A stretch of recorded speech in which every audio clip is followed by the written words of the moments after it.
Good evening. Great singing.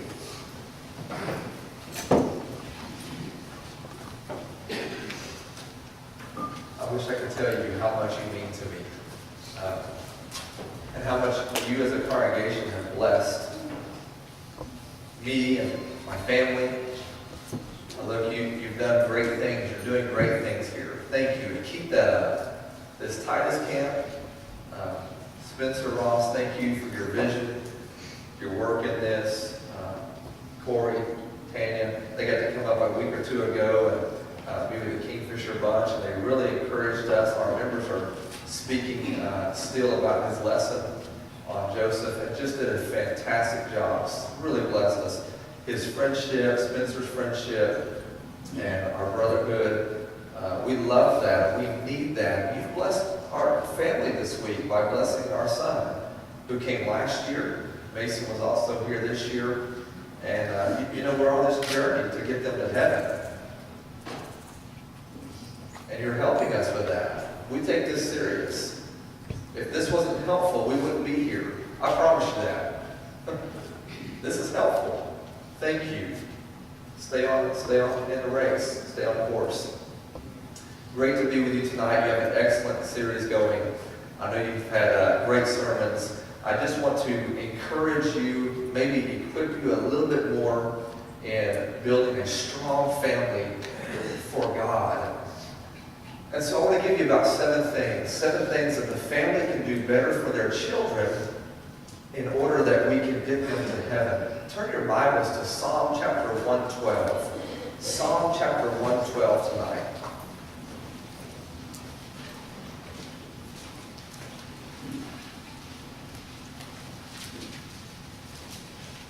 Psalm 112, verse 1 says this: Praise the Lord. Blessed is the man who fears the Lord, who delights greatly in his commandments. Now what happens in verse 2? His descendants will be mighty on the earth. The generation of the upright will be blessed. This mighty man of God. Let me show you. The psalmist says, let me show you how he's going to bless and be a blessing. His descendants are going to be mighty on the earth. That's what we want, church. For our descendants, our children, this generation, to be mighty on the earth. But we must be purposeful. We must be intentional. We have to be. It won't happen on accident. You already know that, but I want to encourage you more. We're in the same boat. We're doing this together. I'm not above you in this. We struggle with these things. Even these 7 things that I want to give you, we struggle being consistent. But it's times like this, we've got to get back in that race. We've got to get back in the fight. We've got to put those gloves back on. And we've got to instill within this generation this kind of attitude and this kind of spirit that they too need to be determined to have a mighty generation that follows them, leading them to heaven. Bruce McLarty from Searcy, Arkansas, shared this letter from a 16-year-old boy. I want to share it with you tonight. It was on the evening of their son's death. He was 16 years old in a car accident. The mom and dad went into his room, got his school backpack, and pulled out this letter.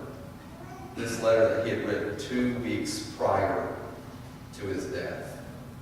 I want to share it with you. Dear Mom and Dad, through these long, crazy 16 years, who would have ever guessed that I would turn out pretty good? Reflecting back on all of our precious moments together, I shed tears many times. I know that I'm growing up in the world and making a name for myself because of you two. Although I admit we've had our differences, our quarrels, our arguments, I've somehow managed to turn out like you. All those corny jokes that we passed around the house from room to room always seem to circle around in my head. After vacationing around our country, I didn't remember the sights as much as I remember the love that we displayed for one another. You told me to try anything new, And maybe that's why I got in trouble sometimes. I remember thinking that you had an edge on my little, that you had an edge on my little brother. But you treated me the same way. By edge, I mean no harsh punishments, but then I never received any harsh punishments either. So here I am, trying to be that simple kind of man that you taught me to be. I've learned so many things from you: manners, courtesy, compassion, and most of all, Christianity. The two of you brought God into my life, and you always showed me how great He is. Mom and Dad, I want you to know that I truly love both of you. If I said a negative thing about you, it'd probably be that you never spent enough time for yourselves. Every time I was down, you picked me up. Every time that I cried, you wiped away the tears. You loved my friends, and all my friends wanted parents like you. Sometimes I was too ignorant to see how great you were, and I'm sorry for that. As I grow up and create a family of my own, all I can say is that I learned to be a great parent from you. Thank you for never loving me any less than you always have. Zach. Legacy, a mighty generation. You know, we never know, do we, what's going to happen to our children or our grandchildren. We don't know. And I stand before you today as a father. And there are fathers and mothers and grandfathers and grandmothers, and all of us need help. We all desire that our children and our children's children to grow up, not only to go to church. Christianity is not about church going. No, it's not. Christianity is about being a spiritual champion, and spiritual champions go to church. Are you with me? We don't want to raise a generation of churchgoers. We've seen that come and go. We want a generation of disciples, a mighty generation who knows the Lord. That's what we want. And we need help with that. We need encouragement. We need a little shove. We need a little push. So I want to give you 7 practical things for you parents, for you grandparents, to do a little bit better, to raise a generation that's mighty on the earth, according to Psalm 112. Number 1 is this. We need to teach and show them self-control. These are 7 things that I sat in my office one day thinking about. Out of all these things that I try to tell families, what are 7 things that it all comes down to?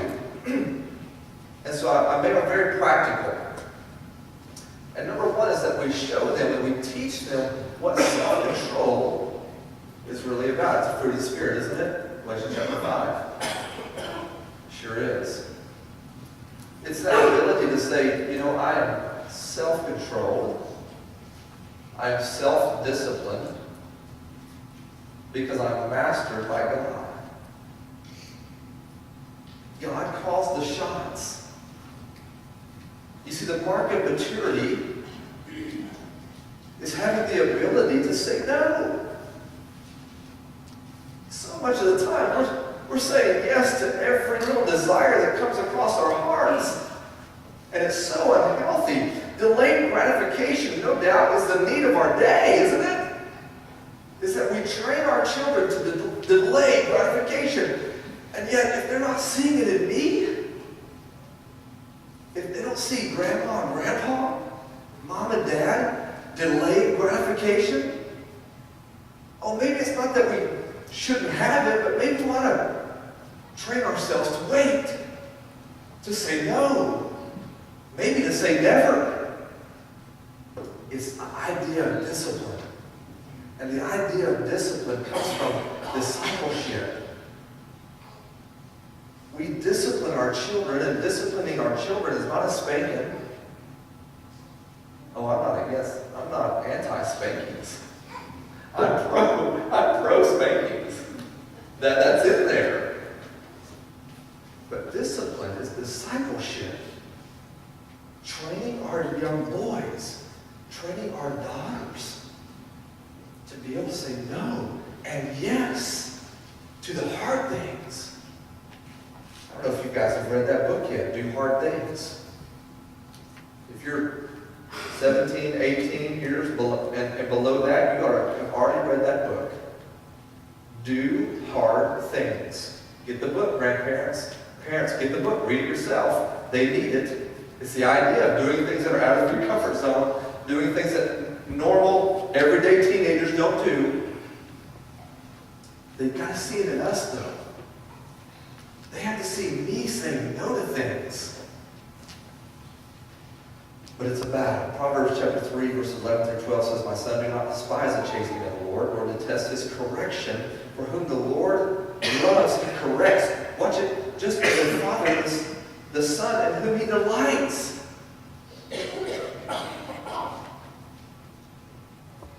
I think I've grown up in a generation. These guys are growing up in a generation that we don't want to tell them no.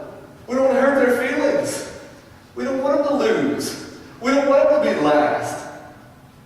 And yet, sometimes that's the greatest thing for them, right, church? The question is, what is going to keep them from making all the wrong decisions in life?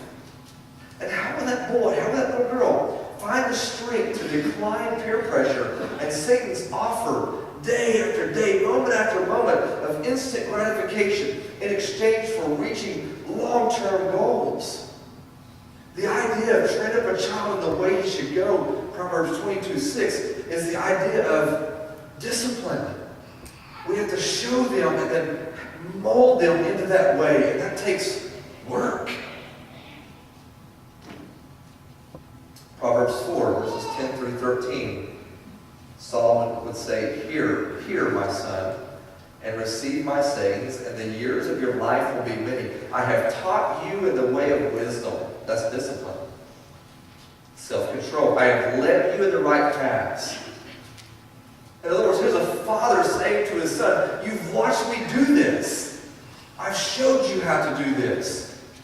I've showed you the path to walk. And when you walk, he says, your steps will not be hindered, and when you run, you will not stumble. Take a firm hold of instruction and do not let it go. Keep her, for she is your life.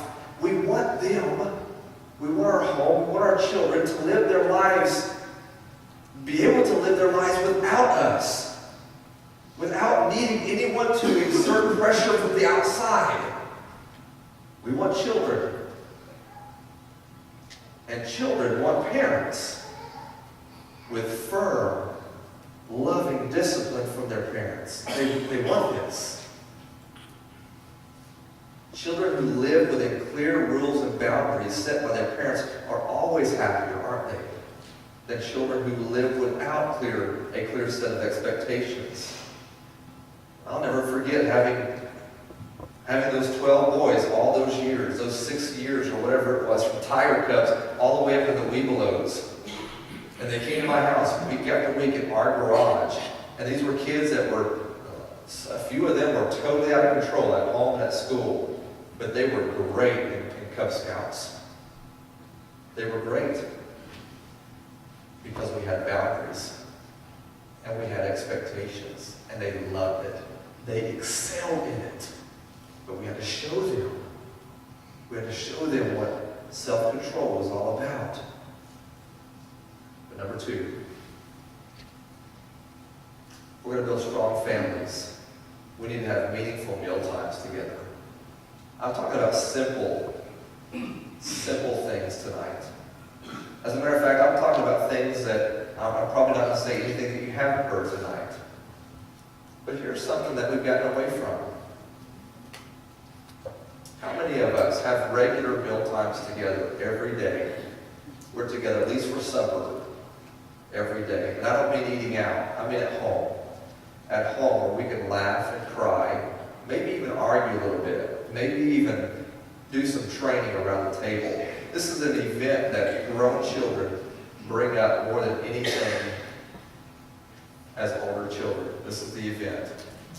They talk about the times that they had around the dinner table. It's big. And we've kind of gotten away from this. There's a website called thefamilydinnerproject.org, and it talks about the importance of eating together. And it asks a couple of questions. Number 1, why should we eat dinner together more often? It's pretty amazing. Most American families are starved for time to spend together.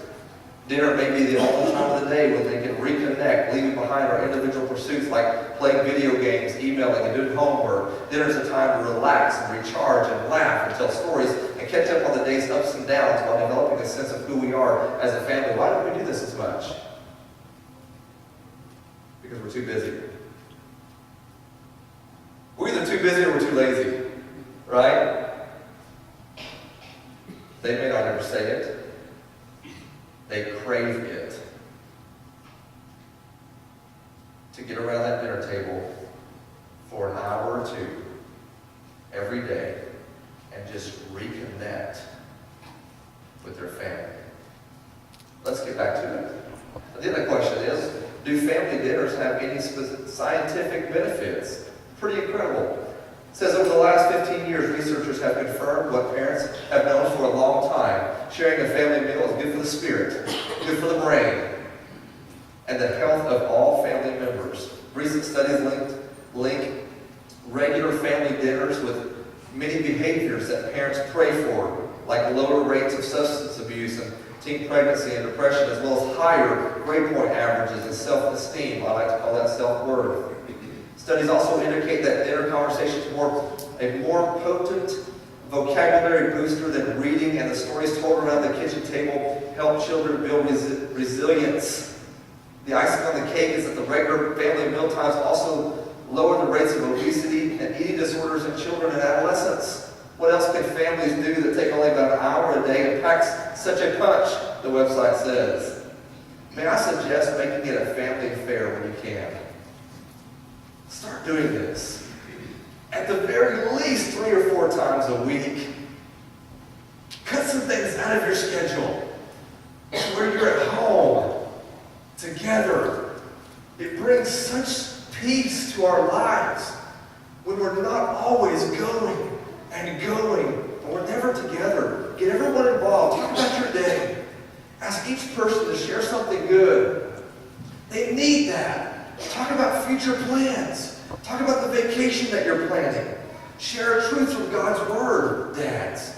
Moms, you too. There can be a lot of training and a lot of blessings around the dinner table. I'm going to add to that another point here in a minute. Number 3, we need to limit. Oh, you don't like this one. I know. Maybe I shouldn't read it. Maybe we'll just pass on. You don't have to. I'm just telling you, if you want to build a stronger family, we need to limit media for everyone. There are likely boys here that have spent the last 3 or 4 days here, and all they could think about was the next time they were going to get back on their iDevice. It's like a part of them now. You understand that this generation right here knows nothing different than having that. Us older ones, we don't understand this because we knew a time that we didn't have any of that stuff, right? They don't know a time. They're always connected to something. And it's changing them. Literally changing them.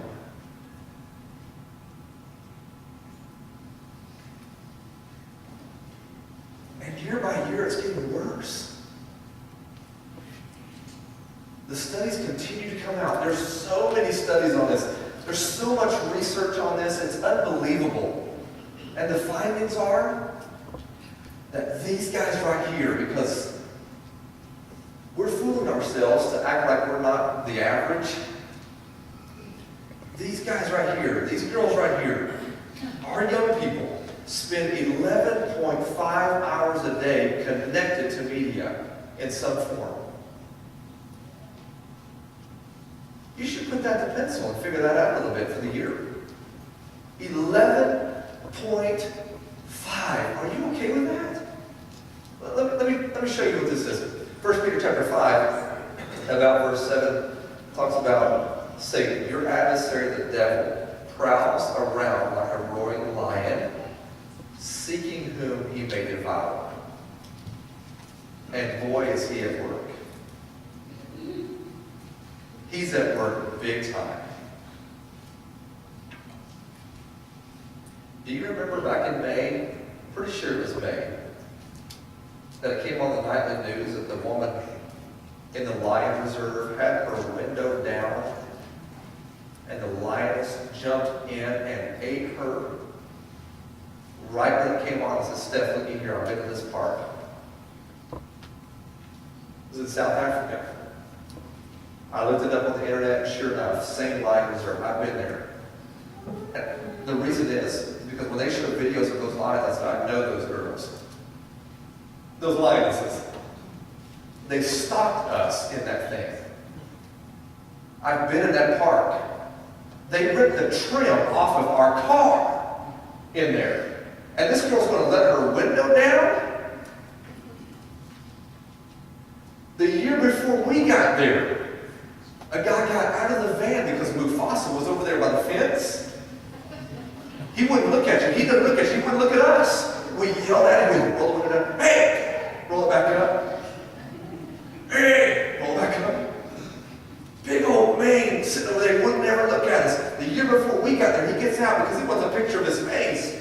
And he goes around there, and that lion mauled him in front of the whole van. Can I tell you something scarier? If any of these guys have any sort of eye device that hooks up to the internet, their window's down.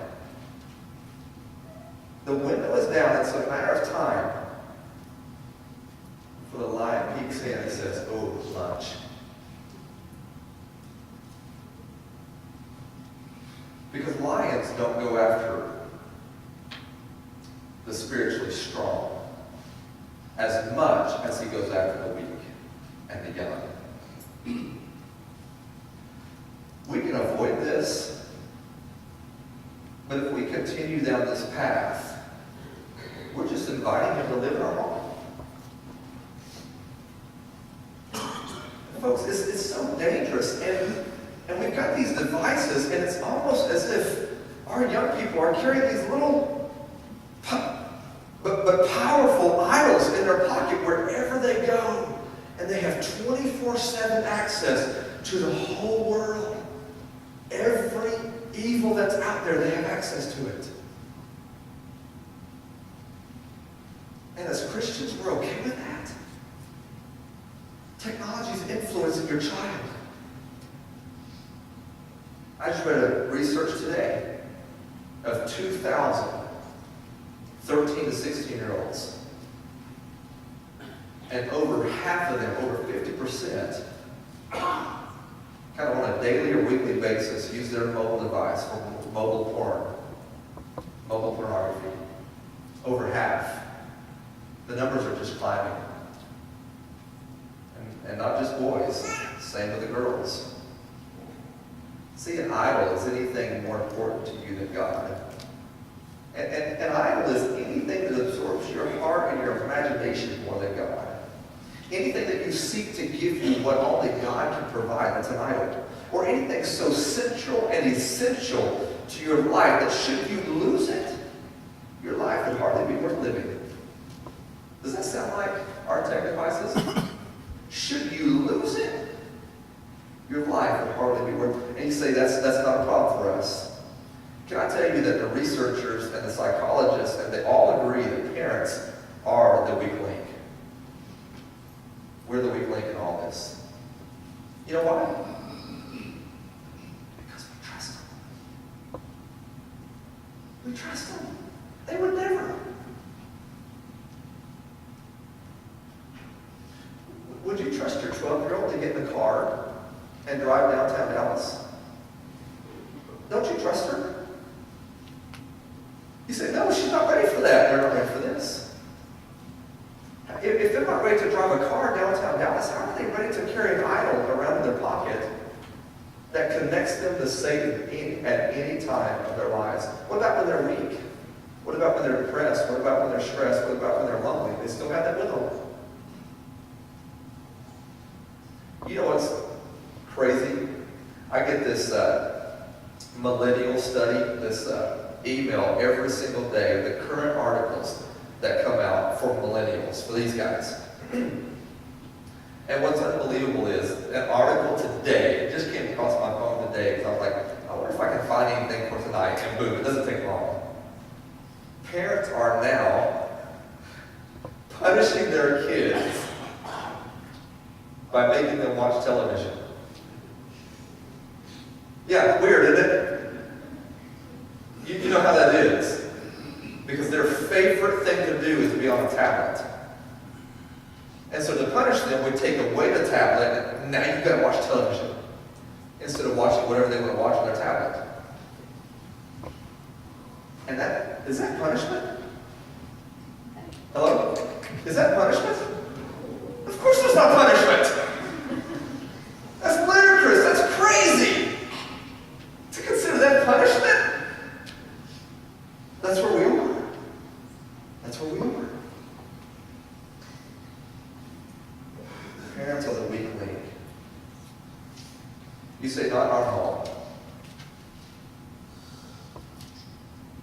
Really, have you taken away the devices from everyone for 2 weeks? I dare you. You won't do it.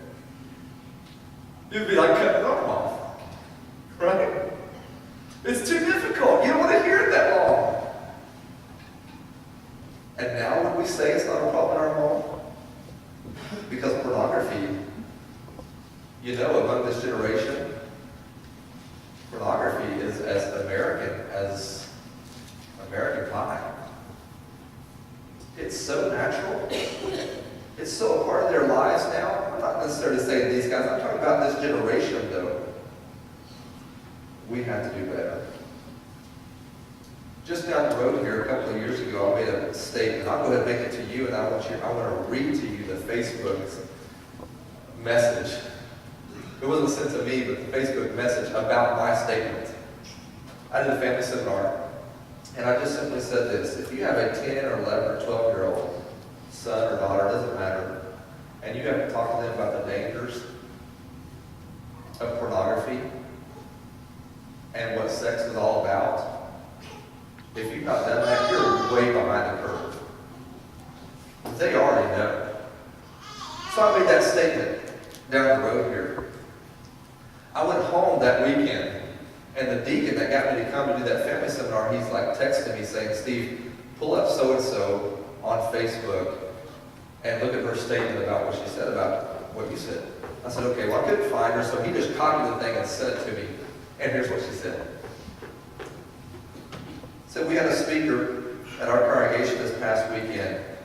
One of the things he preached about was media and pornography. He made the comment that if any of us had a 10 or 11-year-old child and had not had a conversation with them about sex and porn, we were way behind the curve. I thought this was a little radical, and I felt sure that, I won't say the daughter's name, did not know, but her daughter did not know what porn was. Nevertheless, his message struck me all weekend, and I decided to finally ask her about it. Her reply, oh, she's 10. Did I tell you that? She's 10. Her reply, I'm not sure, but I think it's when we watch people having sex on videos. There's a boy at school that tells me all about the videos that he watches. She said, in my mind, I'm like, say what? Who is this boy? Oh, wait until I tell my husband. She's thinking this. So now that I opened a can of worms, she starts telling me about all that she hears about sex at school. She asked me if Joey from Joey 101 had a baby at 16 because that's what her friend told her, and all kinds of questions. She says, as a parent, we need to open our eyes. Our kids know way more than we think they know. Hurts my heart, but I'm glad that I found out now and I have a good talk with her about it. This generation is not growing up in the world that you grew up in concerning this. Oh, I understand, Solomon. I get it. There's nothing new under the sun. But the in-your-face hypersexuality has to be addressed. And yet, because it's a sensitive subject, or you were brought up not talking about it, we're just not going to say anything about it.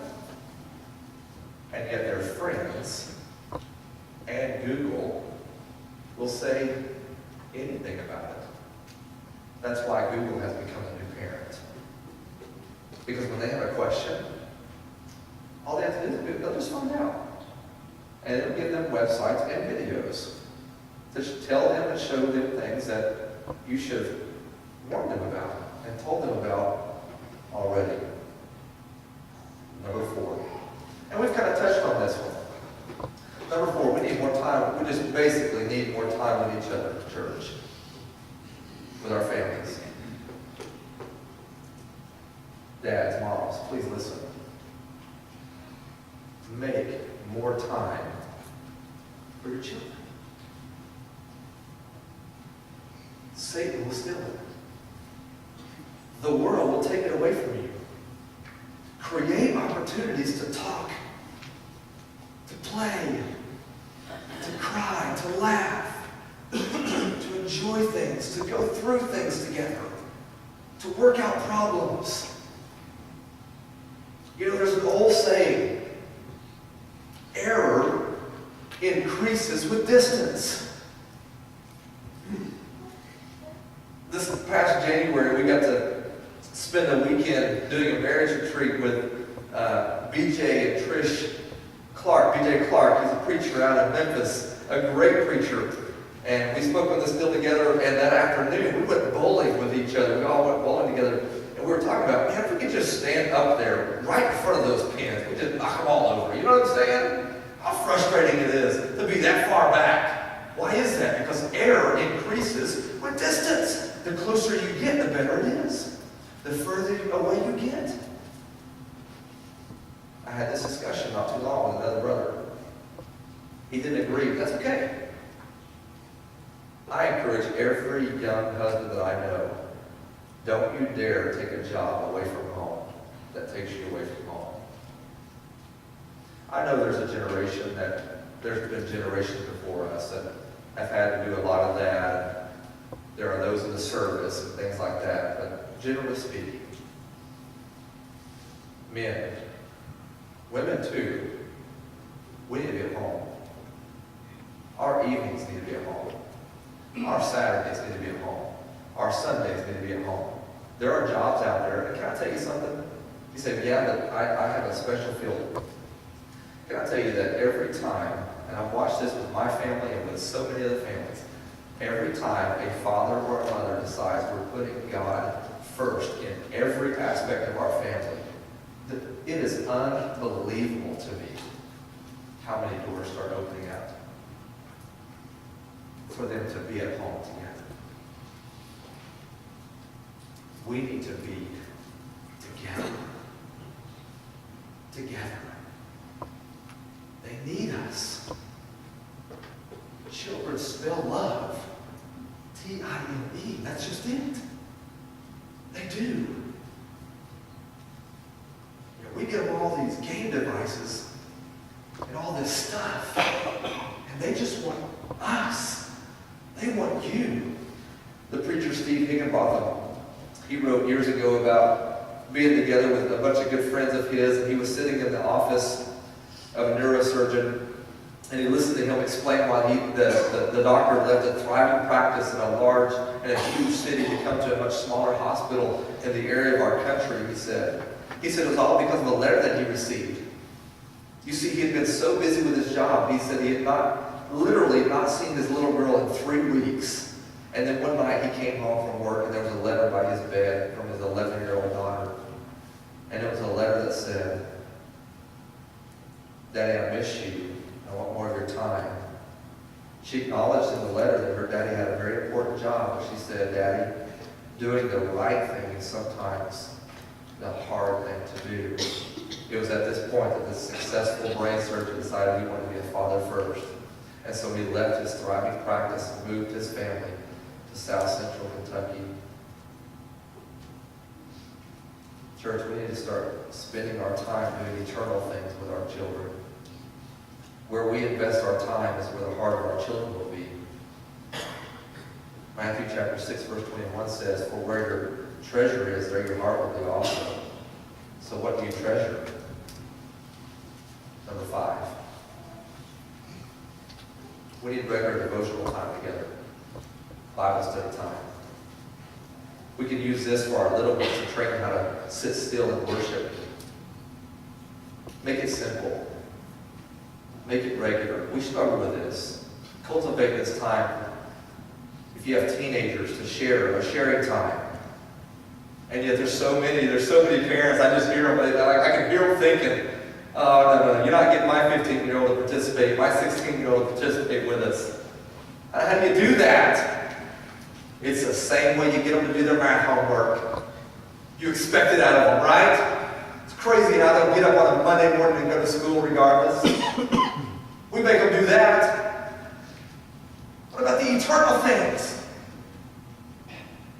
The things that are worth their soul. Not just their education, not just their intellect. Voddie Baucham says, why is it that Christian families think nothing but a lifestyle that demands hours per week, traipsing across town, blood, sweat, and tears from our children, thousands of dollars each year from our bank accounts. But the idea of a 20-minute daily or even weekly commitment to family worship immediately strikes them as too much to ask. The great thing is it pays enormous dividends. We need to be together. And we need to have time together to share God's Word and talk about the things in our lives that we're struggling with. And find the answers from the Word of God. It produces such great results. Your children will never forget it. Number 6. We need to show them what a godly marriage is. Marriages are in trouble.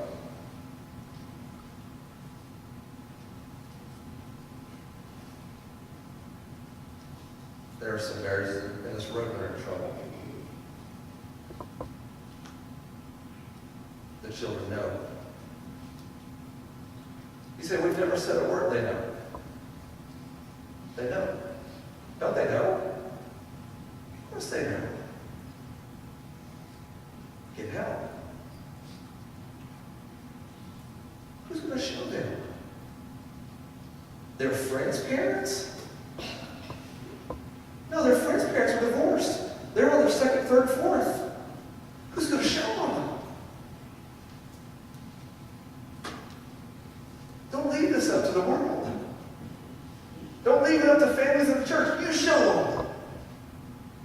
Husbands, you show that boy what it is to honor and esteem his mother. You show him. 1 Peter 3 verse 7 says, husbands, likewise dwell with them with understanding, giving honor to the wife as to the weaker vessel, and being heirs together of the throne of life, the grace of life, that your prayers may not be hindered. Our boys need to see how we study. This is the idea of studying our wives and knowing them, understanding them, and showing them honor. Our boys need to see how we communicate effectively, how we're not going to isolate them and ourselves. Oh, men are so good at this. I'm talking about isolation. I just don't want to fight. I'm too tired, and we isolate for days and weeks.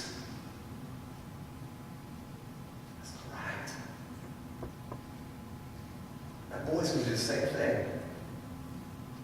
You take that to the bank. He's going to do the same thing.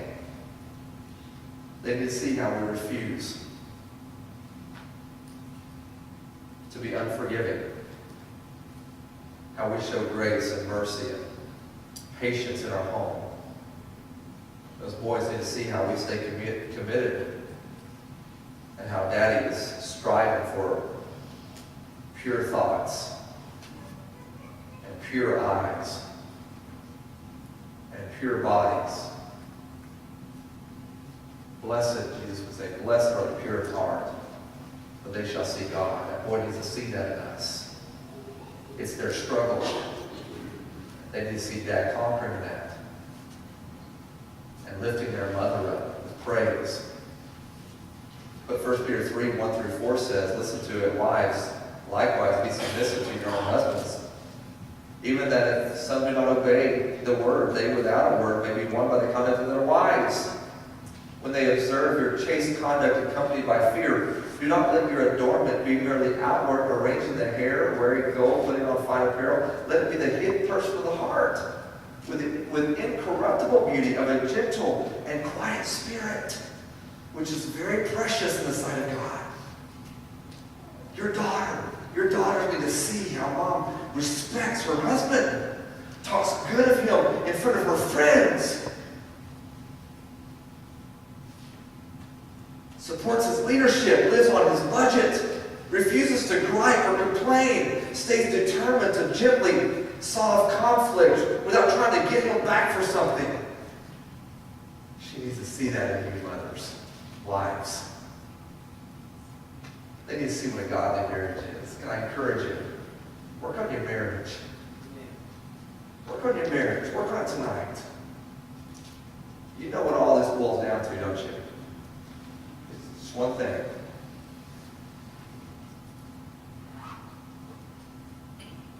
Pride versus humility. I'll give it to you. That's it. Every bit of this. Every bit of it.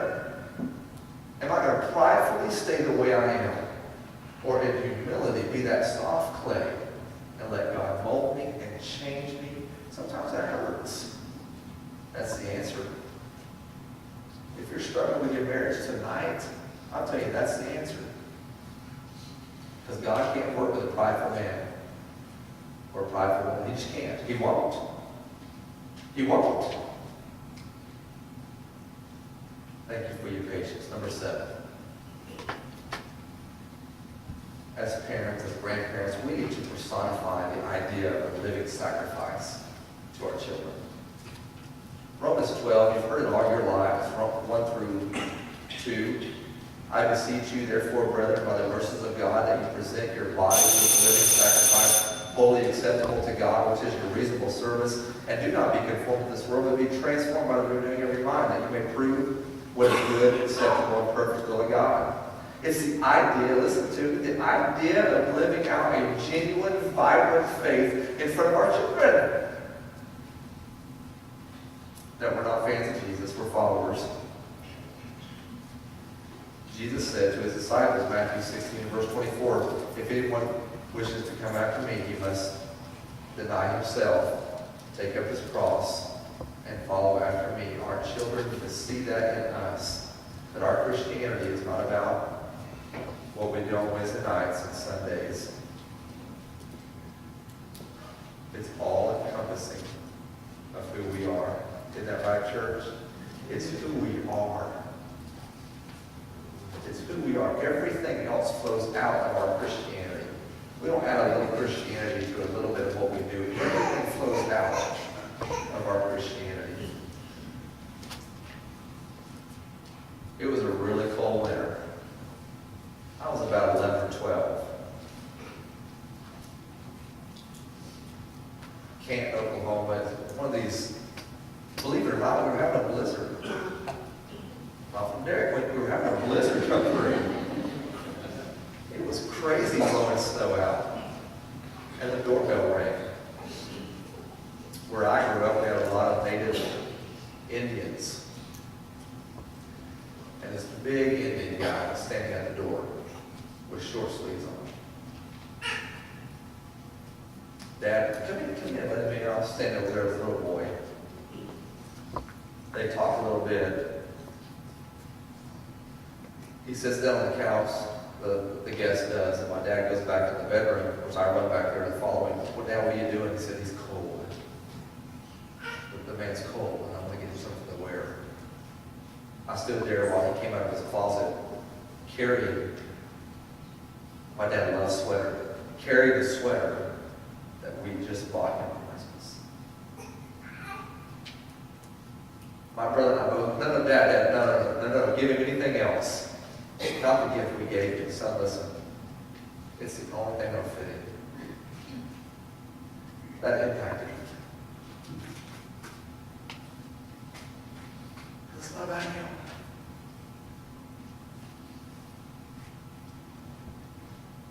He was living out what a sacrifice to God should be in front of his boys.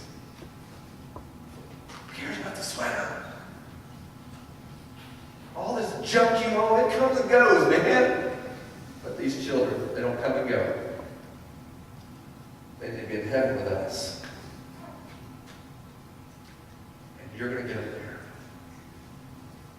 Can I challenge you tonight? Maybe pick 2 or 3 things that we talked about. Maybe just 2 or 3 things. Apply them to your family. And let's build strong families for God. If we can help you with your family, if the leadership of this church can help you with your family, maybe you're visiting here tonight, I don't know. Or maybe you're just struggling. They would love, I promise you this, to carry leadership. They would love to help you as we stand and sing our invitation song.